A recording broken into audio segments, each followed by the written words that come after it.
Hi, everyone. Welcome, welcome. Can you all hear us okay? Please type in the chat, say hello.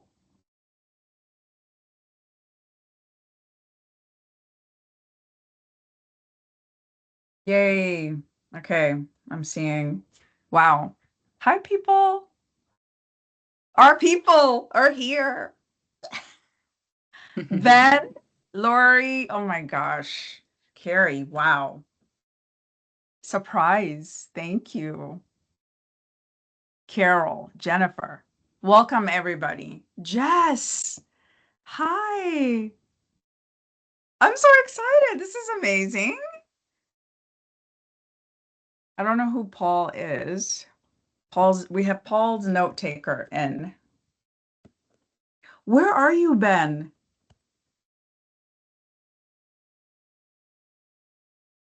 I don't know why somehow I expected you to be in Vegas, but we're not in Vegas anymore. All right. Welcome, welcome is 2:02. I think we should get started as people are coming in. It's so good to see so many people. Please say hello. Where are you guys joining us from? Don't be shy. Don't be quiet. Say hello. I know. Too bad we're not in Vegas anymore. Sienna, am I saying your name properly, by the way? Is it Sienna? You may have missed the name thing the other day. Okay. I'm going to kick us off. And we are having a little bit of a technical issue with one of our panelists. And this is the world that we live in. So we are just hopeful that Carol can join us as we start this. And if not, we have a whole session today. So I'm really so excited and honored to be having this panel and just to really just give you a little bit of a background on why we're talking about culture. We were debriefing on the last panel that we did on HR. What was the name of the panel? What I wish I knew earlier in my HR career. That's the session from last month that we had. And as we were debriefing, the culture kept coming up. And so decided that this should be a topic that we concentrate on. It is important, is actually Hispanic Heritage Month. And Mercedes is helping us really understand the Latino culture. And I'm just so excited about learning from all of that. So all of this is so timely. So the goal for me for this session is for you, our audience, to just learn from our panelists and hopefully you take away actionable steps if you're going through something or you need to kind of learn how you can, lead with culture and apply culture in your organizations that you're leading. The goal is that you have something to take away from the learnings, the experiences that this panel is going to share today. And yeah, so without further ado, I'm going to just kick us off with introductions and a little something quirky about what culture that we bring in the workplace. So for me, I'm Leah Joyner. I lead an organization, a consulting company called HCM Tech Advisory. I have a background in actuarial benefits, pension evaluations, and then health and welfare. And today I help clients with benefits administration. So anywhere from implementing systems to oversight, ongoing project management, so open enrollment, and we also do HR consulting, so strategy, mergers and acquisition support.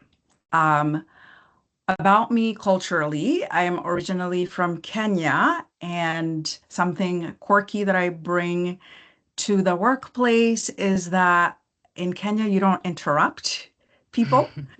So it's very rude and not seen as everybody is important and what they have to say. So I struggle with that in the US, in that even to this day, there are meetings where I really need to interrupt people, sessions like these where we really need to move along. And it's just a challenge of mine that I'm still learning to this day. So let's start with Mercedes Sullivan. Please introduce yourself and tell us something about your background and something quirky that you bring in. Many quirky things. So first, I like that you said that I'm educating because my husband would say I'm just like stirring the pot, which one and the same, I think. Um, so yes, I am Mercedes Sullivan. I've been mispronouncing my name to Mercedes for over half my life, so now I'm trying to get it back. And I head HR for McKinley companies I've been here for about 10 months, and it's a multi-family housing. So we rent housing to middle lower income families, and my workforce is more blue collar and very diverse. So for me, it was about moving from a large white collar organization to something more purposeful, and to feel more grounded with like the people, right? Like the majority of the people that are like just trying to make it in the world. So I did grow up in Mexico, and also I am the granddaughter of refugees, like Spanish refugees. And I guess for me, it's two things. One, coming from a collectivist culture, and as an immigrant, I think it's so important to make sure people feel like they belong and that you see them for who they are, not what they do. I still struggle with these Americans identify themselves with their job first versus other things. I'm like, no, but who are you outside the thing that you do? And so I'm getting there. And the second piece, I guess I'm just a really messy human that talks a lot openly about mental wellness and mental health. And I want us to get away from this extreme politically correctness situation that we were in, that we can't even talk to each other, and just come with good Mhm. intent for us to just ask the difficult questions. Hey, I don't know who you are. How do I talk about this in a non-offensive way? How do we get along? And how do we move that conversation in a human way without putting our barriers about just nonsense? So hopefully these types of conversations spark just learning from each other and give each other grace. That is just very hard to human, and it's harder to human when you're in a diverse perspective or group of people. So thank you for this space. Wow. Thank you. Thank you.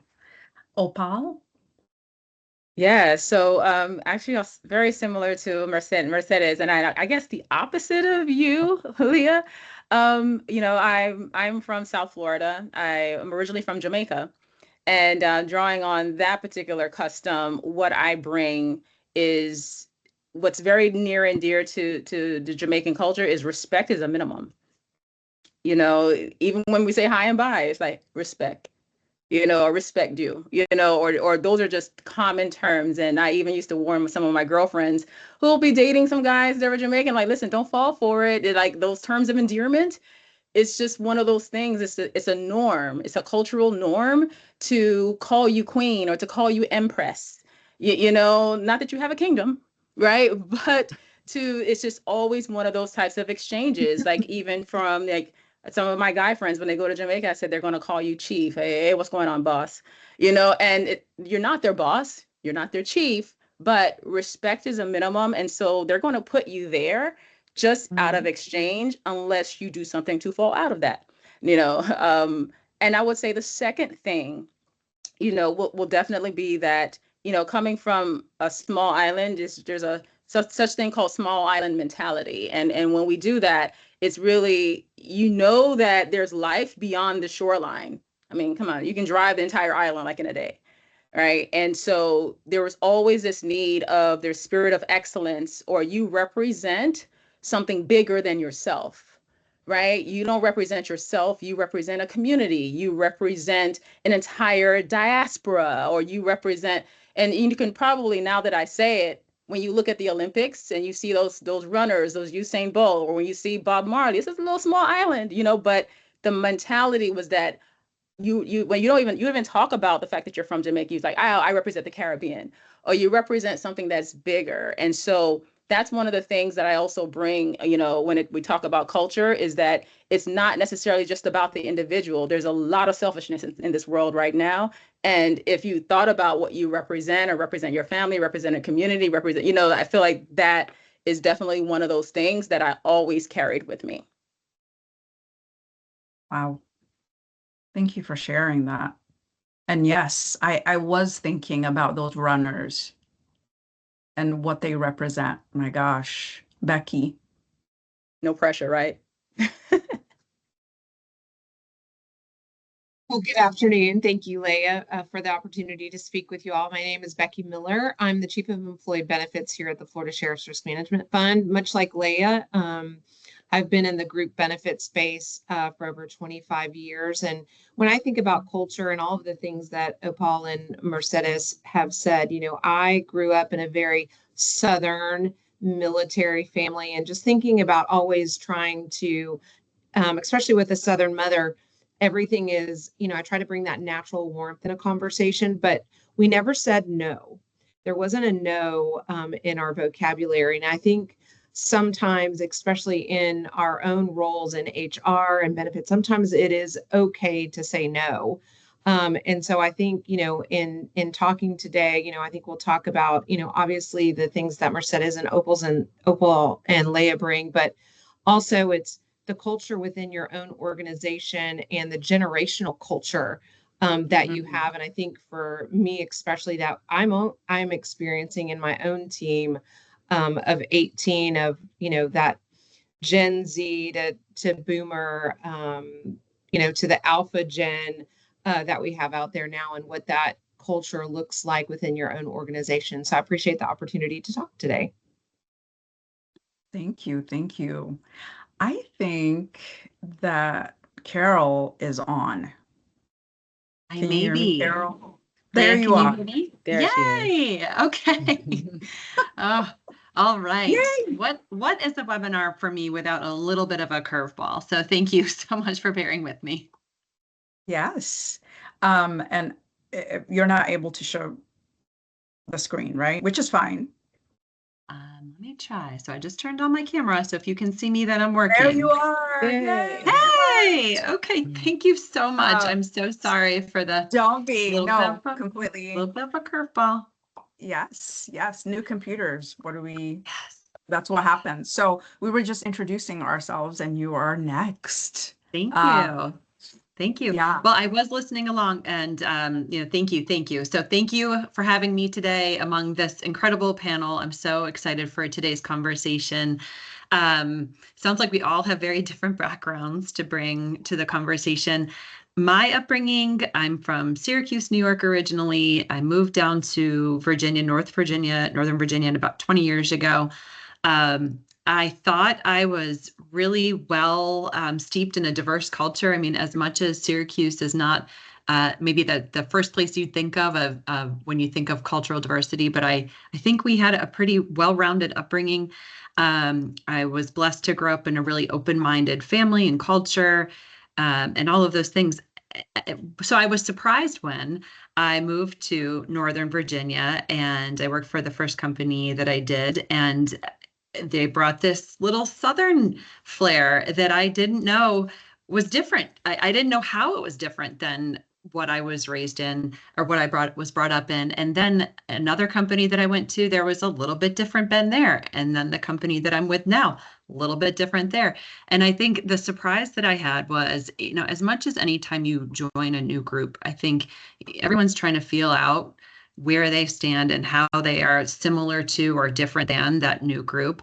I wasn't aware of all the different ways that I would show up and be received differently, and the things that I might need to think about doing a little bit differently. And so when I think about culture, I think of a lot of different things, but I think there's some pretty obvious lenses of diversity, but the subtle things that I didn't know that I was doing, or that cultures do that you just may not be aware of, I think was a lot of what I learned about in my past 9 years with Reviture, and I'm excited to talk about today. Awesome. Thank you for that. We're just going to continue, because you just kind of led us to our first topic, which is defining culture. Culture means different things to every person, as we've kind of shared a little bit here. So when you think about your own career, what has shaped the way you define culture, whether it's from your background, the teams that you've led, or the organizations that you've worked in? And with this questions, Mercedes, I'll let you lead us with your definition. Yeah, and I've had the opportunity to travel a lot, and I think we've said before, like bring my own bias, and then kind of rethink what culture is, and interesting things like, well, my country has culture, but this other country doesn't have culture, which really got me thinking, like, what do I mean by culture? What do you mean that country doesn't have culture? So for me, in the end, now I define it more as the socially constructed norms, because we just agree as a group. These are the values and behaviors and boundaries that we're going to follow to function as a society or as a group or as a tribe or whatever. So it's funny because I used to think of it as this like really traditionalism. And now I'm just like, nope, it's just how we defined how we're going to operate in a way that's socially acceptable with some boundary pushing. So that's for me. Yes. Yes, I love that. Opal, what about you? What can you add to that and how you It's describe? it's interesting, one of the things about culture and even our conversations, prior leading up to this panel, it's one of those things where it kind of just happens to you, right? Or we call them customs, right? When it's associated with a country, you call it customs, right? But then you really look at a lot of these organizations, they literally operate like little countries, but you'll never call it customs. We call it culture. But if you look really closely at it, it's a lot of similarities on how they operate, or how they dictate the terms, or how you show up, how you dress, like all of those types of things, has the same type of control mechanisms as a custom would. And so one of the experiences that I had, and I'm going to try and narrow it down really quickly, coming out of college, again, I'm from Jamaica, grew up in Miami. I like to have a good time, and going to, being in New York City for college, I had a great time, right? And my background, I was an electrical engineer. I wanted to go into semiconductors, and that's when the pump the brakes, because when I saw that this was like they're going to put me someplace in like Poughkeepsie, New York, I never even heard of that.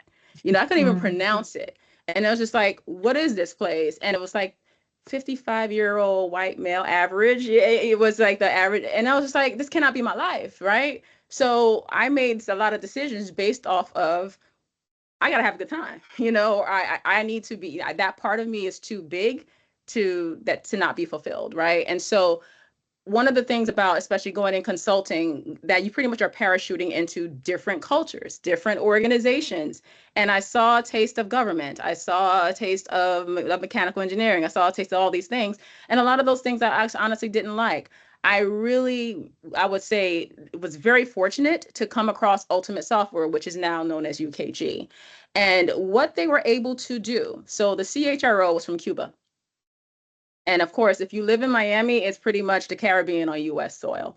So there's a lot of things that are a lot of similarities in the Latin, the Hispanic, communities, that when it comes to family, there is a certain thing that are pretty much uncompromisable, non-negotiables, I would say. And when he looks at, I'll give you an example of like a bereavement policy. Many of us know a bereavement policy, so if I say, oh, my uncle passed away, typically in a company in America, it's like, oh, well, sorry, your bereavement policy does not include, immediate, it only includes immediate family and not extended family. And at Ultimate Software, he understood that uncle could mean patriarch of your family. Right. And so what they were able to do successfully is operationalize the Caribbean diaspora culture, the Latin culture within an organization. So Ultimate Software literally took care of you from the womb to the tomb. Like if you had trouble having a baby, they'll pay for IVF. If you passed away on the job, they're going to pay for your funeral expenses. But that is literally how culturally you show up in your families during those time periods, whether someone's being born or someone is actually dying. So to see it show up in a place where it is very foreign to show up. And I just gave you those 2 examples, but it really leads to a lot of different transformations that happen. And very true to form, for this type of demographic that is in South Florida, whenever transformation takes place, and I know we throw that word around quite a bit, but I don't think many people know exactly what that means or when has something actually been transformed. It shows up really in the outcomes. So this is how you kind of had the litmus test and you knew you had the bomb culture when you had people name their firstborn after the CHRO. That speaks volumes. I don't know about you, but I don't see that happen very much, right? But that lets you know you pretty much have gone beyond what many people are expecting for an organization and how organization actually shows up. And some things are not necessarily costly. Sometimes it's a simple thank you. Sometimes it's just a handwritten note. Like a lot of those types of things that we would do outside of work. Imagine now the lines being blurred and you're now being able to have that type of engagement, that type of exchange. And so when I look at that type of transformation, there's something that culture brings, but for whatever reason, and maybe because we call it a new name, we call it culture, but if we called it a custom, I feel like the adaptability of being human and showing up at work and not necessarily having to, don't get me wrong, you're going to have to code switch at some point. But I do believe that the more that ultimate software pretty much blurred the lines and really operationalizing what was a custom, what was considered a custom, it basically wrote the book on culture. Wow. We have a question. Okay, thank you, Holly. Amazing, Opal, by the way. So what I just heard is bomb culture equals when you name your baby after your CHRO. Wow. Can you imagine? And I guess let me just also add to that, the little pieces to that too. So just understanding the cultural backdrop that's under. My husband's family is from Haiti, right? And so when my mother-in-law migrated to the States, there was a nice man, that helped her, gave her a coat because it was cold in New York City. She never had a coat before, and he gave her a coat. And that changed her life because now she can actually stay warm and take the bus and do what she needed to do to survive in the States. My husband's middle name is Adler. And I said, that's not French. Whose name is Adler? So now there's always a story being told about this man who gave a coat to his mother. And so routinely you'll see things like that happen. Now I know there's people now like, hey, mommy, how to get my name? Oh, there was this lady at work, and again, that's the type of transformation that we truly seek when you are actually able to change lives. Thank you. Thank you, Opal. Holly, your question, thank you. We will answer it as we go. So let's just try to move on to the next question or the next topic, I should say. And Carol, I would love for you to kick us off with this one.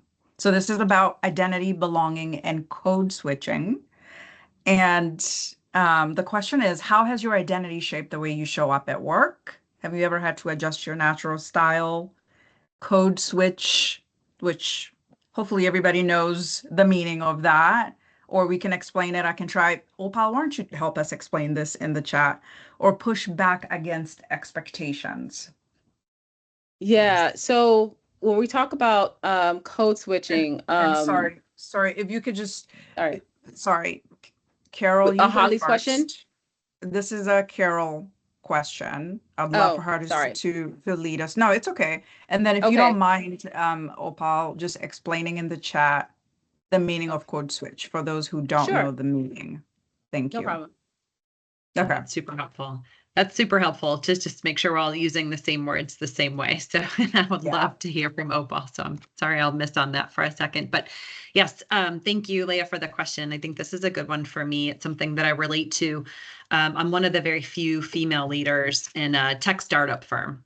And while we're headquartered here in Reston, Virginia, which is just a little outside of DC, 2/3 of our corporate workforce is in India. And so I have had to, I've learned how to adapt to thrive in this system that was very new to me when I started many years ago. I was mentioning in my intro, I have to admit, I was really unaware of some of the differences that were at play.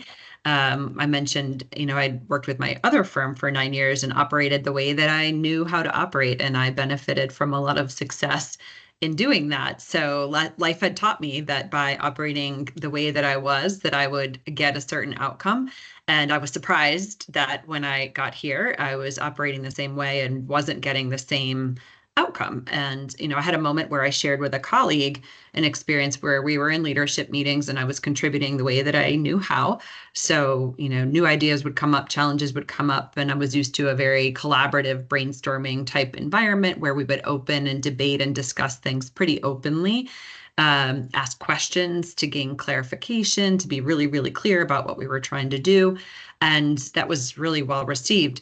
But when I did that here, not all the time, but I was finding that there was just a different reception to that. So I shared with a colleague and he shared a different approach with me and said, here's what I do in those situations. So I take the challenge back. I say, I'm going to do it. And then I come back a couple of days later with a well-framed plan for how I would go about this thing. And then, offline, perhaps ask different questions and get buy-in and do things just a little bit differently.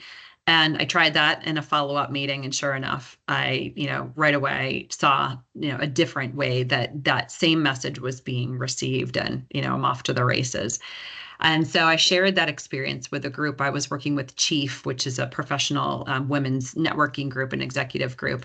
And there was really mixed reception to that. There was one end of the group was like, see, you're not being true to yourself. Why should you have to change the way that you do what you do so that everybody else understands what you're trying to do and say? And then the other end of the spectrum was like, okay, that was good. You changed part of how you were doing and you're getting better outcomes. So there's this spectrum, and it made me have that question, like, am I okay? Am I being true to myself? So am I really somehow maybe sacrificing a part of myself or not being the way that I am? Is it good? Is it bad? What is it?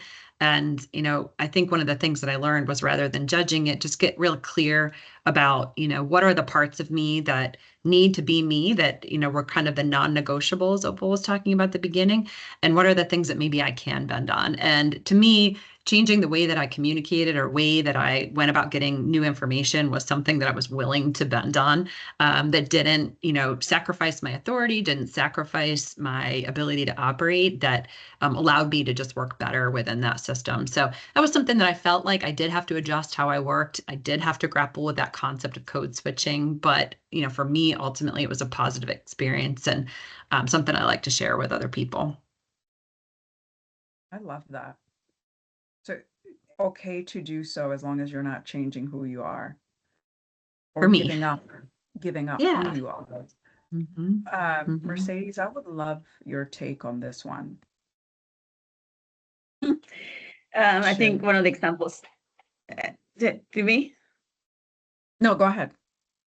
Oh, the code switching is really interesting to me. I feel like I've done the whole gamut. So first example is I went to India to open an office, and I came with my full Latina self, full of hugs and kisses, to gasping in the office. And I learned quickly, like, hey, settle yourself down, like, know who you are, but also understand your context, because so for me, again, authenticity was just be me, which I've evolved, thankfully, to what's very clear, my values, behaviors, and boundaries, and how do I understand the other so that we can operate in a shared environment in which I'm still me, and not like do something crazy that's not acceptable in that culture. But the code switching part for me, the thing that I always need to be very careful about is not start people pleasing and abandoning myself and trying to put my identity to, like, hey, pick me and make me feel included and value me. So I need to always, at the end of the day, I do this exercise every day now. What's mine? What's theirs? What's ours?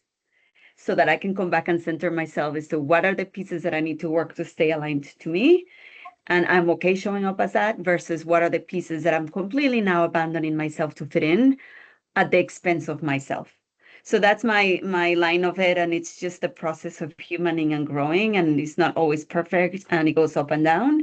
But taking a moment to pause and introspect on how you're feeling continuously and staying present is what actually helps me to navigate all of these different things going on and move forward. But it's interesting what other people define you versus how you define yourself, and just know the difference. Yeah. Wow. What about you, Opal? Sorry, I was typing away like Yeah, no, it's good. also in the chat. But it's one of those things where we all have range, right? I mean, I don't I would I'd be lying to say if I lived in a petri dish my entire life, right? And it's like, no, we've all had experiences. We've met with people that kind of shaped us, right? And so I was also just typing here that code switching is not just about word choice, right? And especially as women, it shows up in how we wear our hair.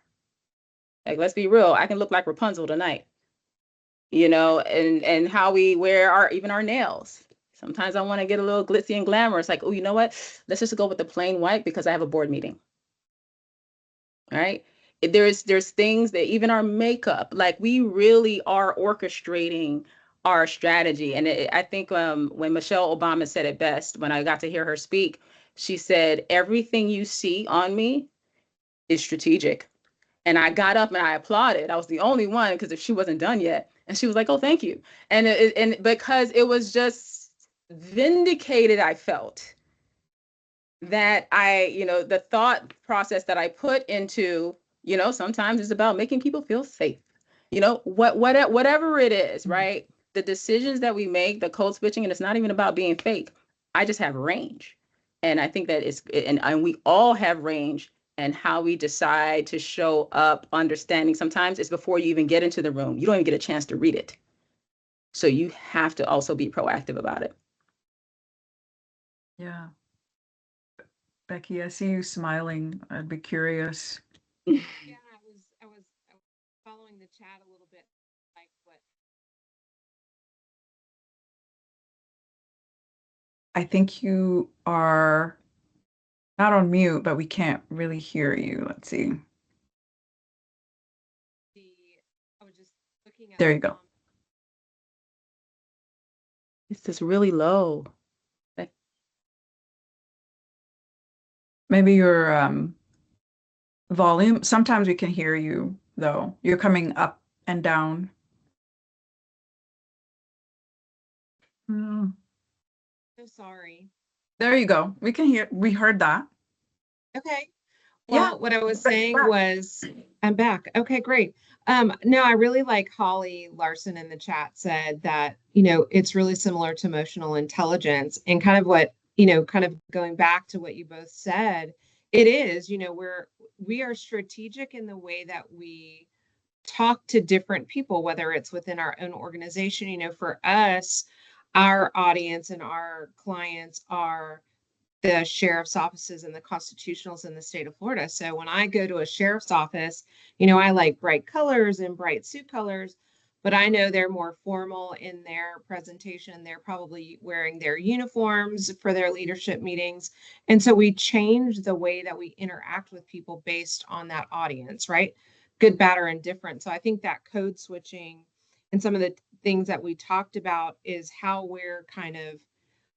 we are showing still, even though we're doing that code switching, I think there is still a dominance to that, of that we are showing that we understand our audience, even though some of us can take it that we're losing ourselves in that code switch. It's really that dominance of understanding, that emotional intelligence of knowing our audience and not being in that fear of being able to get whatever messaging we have across in the best way for that particular audience.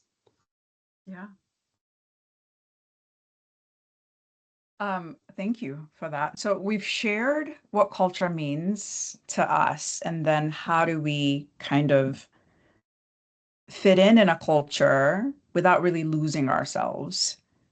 What about when culture doesn't fit in? So our next topic is it doesn't always fit, right? So what do you do when you realize a culture doesn't fit, and how have these experiences shaped the way you lead today? And so Becky, if you don't mind just continuing on and sharing a little bit of that. Sure. I think that for me, I recognized early on in a past job that I was in, it wasn't so much that it wasn't a culture fit. It was almost a culture fit with the person that was leading the team. And in recognizing that, oh wow, early, like very early on when I took on the job, everyone shows their best foot forward in those interviews. But when you get and you settle into an organization, the culture of the organization may fit well, but the culture of someone's leadership may not. And I think for me, one of the things that I did not do, kind of to the detriment of myself, was I didn't speak up quickly enough. And I didn't say, okay, how can I work better with this person? I internalized everything, seeping it into my own personal life that, gosh, this just isn't fitting for me. And I didn't, because of the fear of whether losing a job or fear in that moment, it being a new job, of not finding my voice in that instance.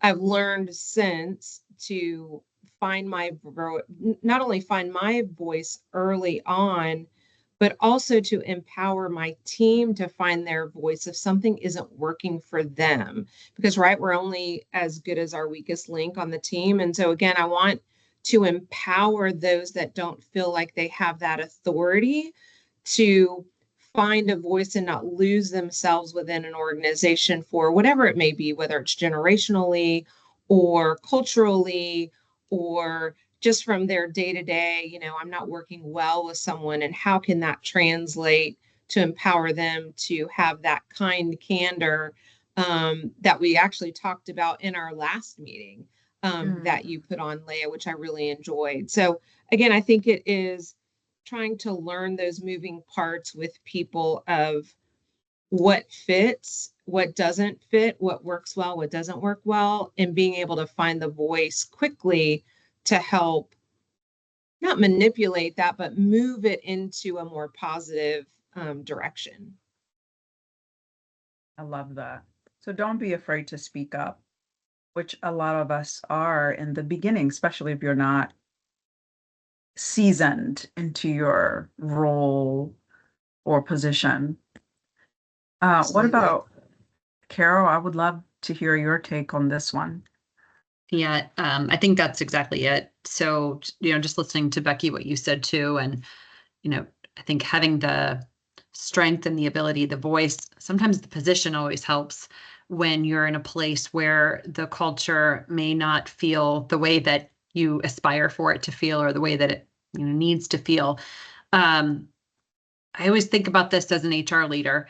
And so as an HR leader, largely the responsibility for creating a culture, a positive and healthy culture, typically lies with HR, even though it's certainly not done in a silo. Culture is built by all of the people in the culture and in the community, but often HR is the champion for how that looks and how that feels and the words that we use to describe it. So we're modeling this very often. And I've learned over time, and this has come with experience of how to do that. And I've learned how to appreciate how some of the very small things that you do, and of course the big things, but often the small things that we do, shape the culture that people, experience. There's a lot of quiet work that HR does behind the scenes, and those are the things that ultimately build the fabric of the culture. It comes from a lot of wisdom and the confidence that you build comes from that experience, and it allows you to have the voice for people that may not be able to do that quite yet in their careers. What about you, Mercedes? Yes, 100%. And again, a couple of things. One, self-awareness, so important. For me, I was like, I'm so self-aware. 96% of the decisions that we made are unconscious. So let's take time to introspect and understand what we need. Do not dismiss your gut feeling. How am I feeling? Because once you start feeling like this is not right, it is not right. Second, this also comes from a position of privilege. Sometimes you got to do what you got to do. So make sure that you have a plan to put yourself in a position where you have choices as you can. Like at the beginning, when I migrated here after my tennis scholarship, I had to just get a job or I would literally be kicked out of the country. So I'm like, all right, I'll take this. And I was tied to my visa to my job and I had to expand that. So I understand that there's privilege. But now that I'm in the privileged position, I've also been in the place that I'm like, I'm literally abandoning myself and like begging people to accept me. What am I doing? So the last thing I will say, find your tribe. When I was completely falling apart in this situation a year ago, I realized I don't even know who I am. So I literally took time off work for a few weeks to just fall apart and rebuild myself. And I joined a community of Latinas, United Latinas, just to feel like held. I wanted to feel held. So then I felt empowered to just say no to things. And things then started coming to me. So self-awareness, find your tribe, and understand that sometimes you got to do what you got to do. But in as much as you can, trust your gut instinct, trust where you are. You have the one life. We live it in the now. And let's get your community together and reach out to some of us. And this is why we speak up so that you see yourself reflected. You think that you're the only one. Nah, it sucks at every level. I'm like, I don't know what I'm doing. I'm gonna call my girls and I'm gonna be like, help me here.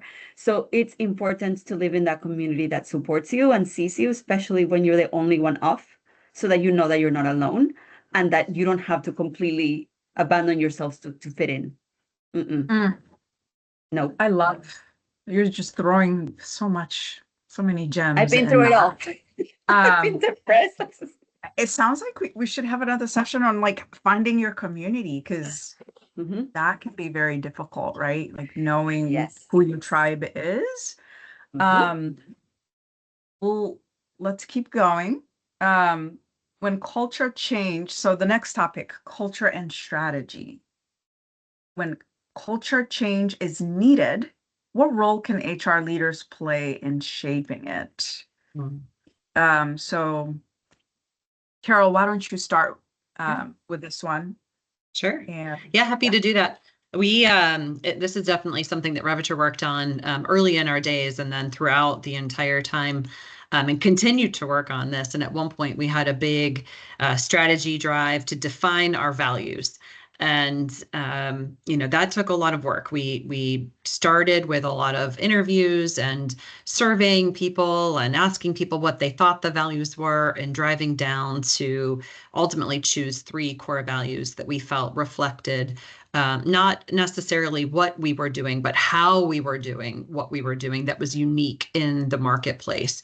And then, of course, taking those values and tying them up and down. So from the very top, the mission, what is the mission that this company is trying to achieve? And then how are we doing those things? And then the final piece is not just the values, which I believe are really that North Star. So when you come to a, fork in the road and you have to make a decision about maybe how you might approach something, you typically fall back on your values. And we've talked a lot about those throughout the call today. So am I being true to my values? Am I being true to who I am? Often those are the values. So defining the values of the organization then truly defines those behaviors, the giving of the coat. Those are the behaviors. What is the value there? Taking care of others, being selfless, whatever those values are, those are the behaviors. And those are the things that we can't necessarily tell people to do. We can't always, describe those things or really prescribe those things. They really come from people acting in a way that's inherent with the way that the company and the culture, it's not always a company, the group of people behave.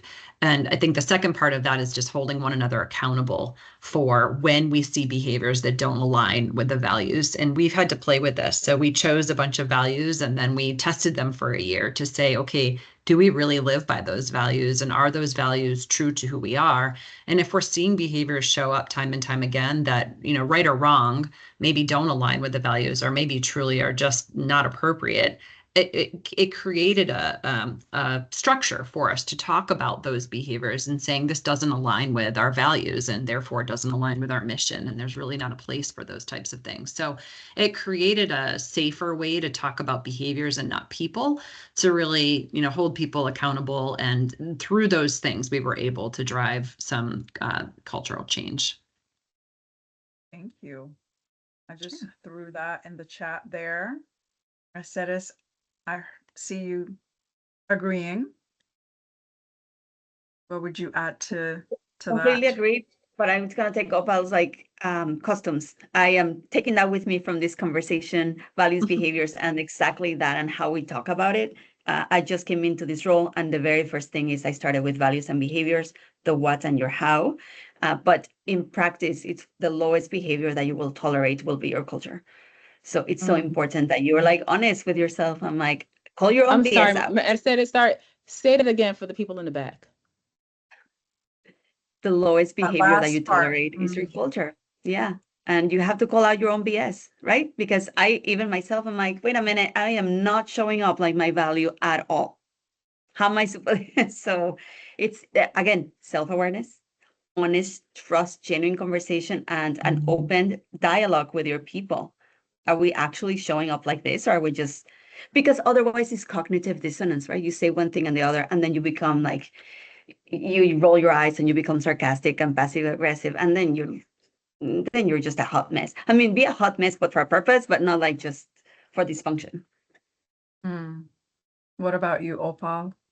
Well, be a hot mess on purpose. Because do it with purpose. No, I'm sorry. You made me roll tape, right? You made me go back to so many different things. And the one thing is, one thing's for certain, two things for sure.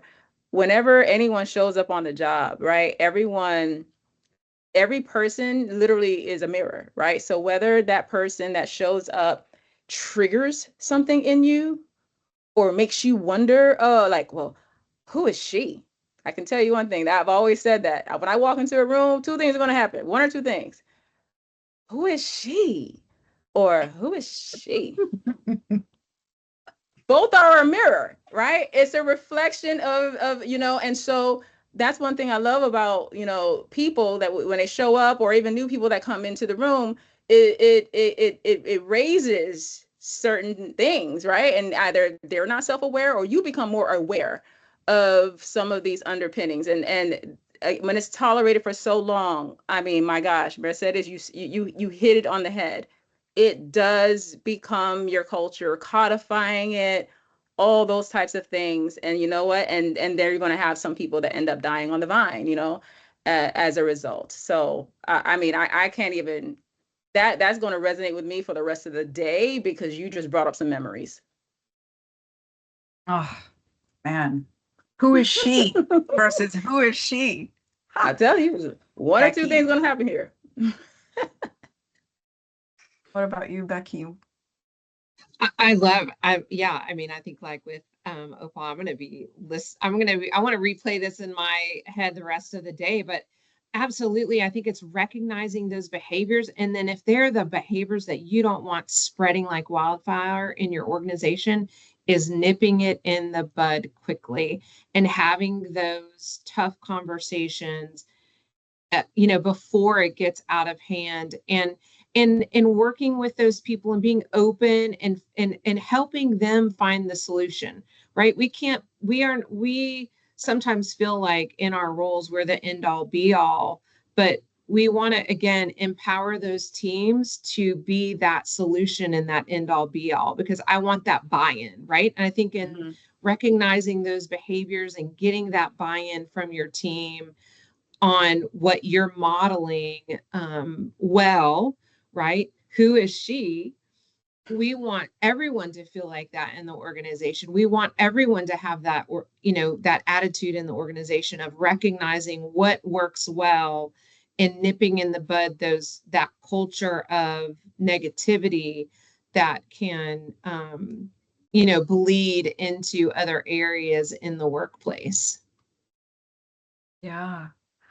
I want us to answer Ben's question as he has a good one in the chat, and then we'll end with our parting takeaways. So Ben asked, how difficult is it to have a company values that are 100% supported by different cultures that employees come from?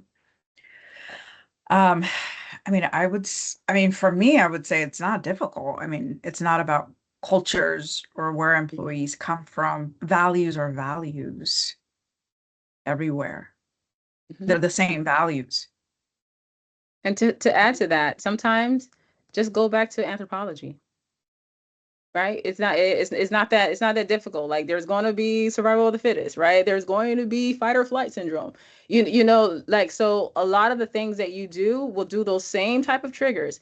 Even when Mercedes, you said tribal, we're all tribal. I was in Paris, going to the Dior Museum, and I heard a Texan accent, and I was like, where? Right? And so she heard my accent. We were like, hi, hi, hi. Knowing if I saw her in the US, we wouldn't even look at each other. Right? So we find these reasons for us to be together. Like, that's tribal. Like, even at a sporting event, I go to a Dolphin game, I'm high-fiving with strangers. I'm like, with the face painted and everything, it's like, okay. But we're just tribal by nature. And I think that we also appeal to just, it's not, I don't think we need to convolute anything. Just keep it back to human. It doesn't have to go any further than that. Just stick to human. The values are human, and that is that. I just feel that we get a little bit too. I think we're too educated for our own good, unfortunately. Just saying. Yeah. If I can just quickly add, I completely agree. Yeah. We overcomplicate everything. But to me, one culture, as in like culture, like a Mexican or Latino, it's still generalizations, but humans are very complex and we have values and needs. And all of us meet our needs in different ways. And any people is gonna migrate to whatever piece of their identity they want to attach to, and it will change through your life. I mean, when I was a professional tennis player and I was all about winning and first and then as I said, I middle-aged and then I had my crisis. And now I'm like, I want to be a good human for all of us to get along and live in the middle of the forest. And so it varies. And you absolutely, as long as you're clear on the mission, values, and goal, you can have people from all over the place that align to that. The key is that it aligns to a bigger purpose than ourselves. That, to me, when I studied culture and international studies and through history, everybody's just looking for something to be a part of. And your tribe can be many different things. I'm a humanist, I'm a Latina, I'm a mom. All of those things can be true at the same time. We just need to make sure you're filling our needs for different things in different contexts. But I've never come to a place, unless the values are like some crazy stuff, that you don't, I think that we need to get out of our head. You said it so well, we overcomplicate it. What's the most human thing about you? Do you want to be part of this tribe? Let's go. I see you. Let's win. Love it. All right. I mean, this has been great. I just want to keep going. I think we could just keep going. Literally, we're not done. There's so much to talk about culture, but we must go, as we come to an end and wrap this up. Our parting wisdom, words of wisdom. What's one piece of advice you'd leave with our audience about navigating culture? Whether it's staying true to yourself, leading others, etc. Mercedes, why don't you kick us off with this one? Be clear who you are, your values, behaviors, and your boundaries, so you don't compromise, and be very open-minded in listening to understand. Ask the question. Let's ask the human question. Hey, I don't know how to navigate this. Can we have that human conversation so that we know how we can collaborate together? Do not assume, connect. It's messy. Embrace it. Be a mess. Wow. Yeah. And you, Becky? Don't be afraid to speak up. Again, whether it's empowering your team to speak up, or you to speak up, because again, I think it's irresponsible if you don't empower your team to have a voice, and, you know, maybe have some tough conversations when they're needed quickly to help change the tide. Yes. Carol? Authenticity is contagious, and to, show up as yourself, and that will give others permission to do the same. I think it was Mercedes that said that earlier too. To be seen allows other people to show up as well, and allows people to not feel alone in what they're going through. So be yourself. And I think the other one is also, Mercedes, you said the same: approach differences with curiosity, not judgment. Remain open without jumping to conclusions. And really, I think that's really important so much today, not just at work, but just in general. So really approach things with curiosity, ask the questions. Love it. Opal. Yeah, and to that end too, when you talked about authenticity, right? And we mentioned code switching here too. I don't want people to get the wrong impression that you're not being authentic. No, you're being 100% you, but it's okay to turn the faucet up and also to turn the faucet down. It's still water. It's still water, right? So no matter what, I would try it out and have that personal agility, and that's the way you can actually see. I know that I cannot say the same thing to everyone and expect the same result, right? I might say it to my husband a different way. I might say it to my brother another way. I might say, so like you're already doing this unconsciously, right? And so now if I imagine if you did it intentionally too, to be able to get the outcomes that you really need. So definitely I would double down on authenticity, but give it a flavor of your own adjustments and give it a try with intention. Wow. I love that. So what you're seeing on this slide here is what you can see, what's visible actions versus invisible values that are still your culture, your biases, fairness, unwritten rules, all these little things in an organization that we haven't really touched on, but are so key in defining culture, and you can't forget about them. Yeah, I like this visual too, Leah. Can I say something real quick? Only because it's what's underneath the iceberg that sinks your ship. Yes. Wow. Tell that to the I people love on the that. Titanic, right? Okay, that was quite Opal, bad. you should have a show. This is so good. So good. Ben, No, we you look at will what's do it underneath. It's again. like, oh yeah, if that's bad, like oh my gosh, forget the top. Yeah. Well, this was so good, and I can't believe we finished like 2 minutes before time. I was able to move us along. So I'm my challenge, I'm learning to kind of survive it. So before we end, we have a minute. What questions do we have? And I would love to hear your takeaways from this session. If you want to share, please.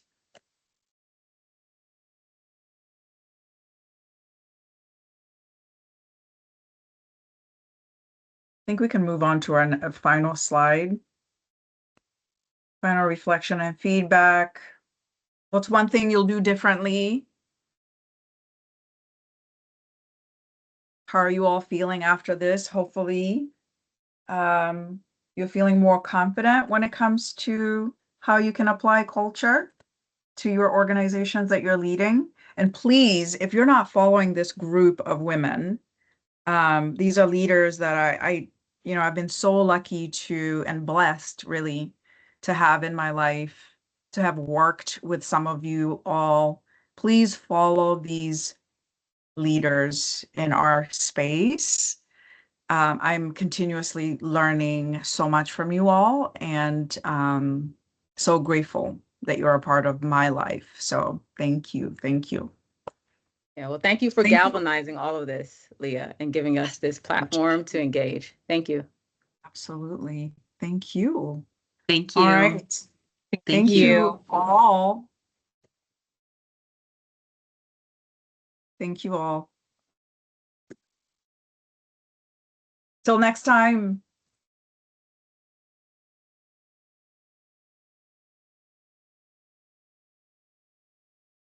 So We should have hi. outro music. I know. Next time. What? I'll need to consult you on the music. You would be amazed by the kind of music I listen to. Really? Unexpected. Yeah. It's not what you would think. It's not Mozart. I like It's the symphonies. opposite. I actually do listen to that when I'm working. Yeah, that's that. I can't do lyrics because I start to sing along and have no idea what I just read. Yes. Or work on math problems. Are we? All right. Is everyone right. out? Yeah. Okay. All right. Well, I'm just bye. gonna end it. Bye. Okay. Thank you. Bye bye.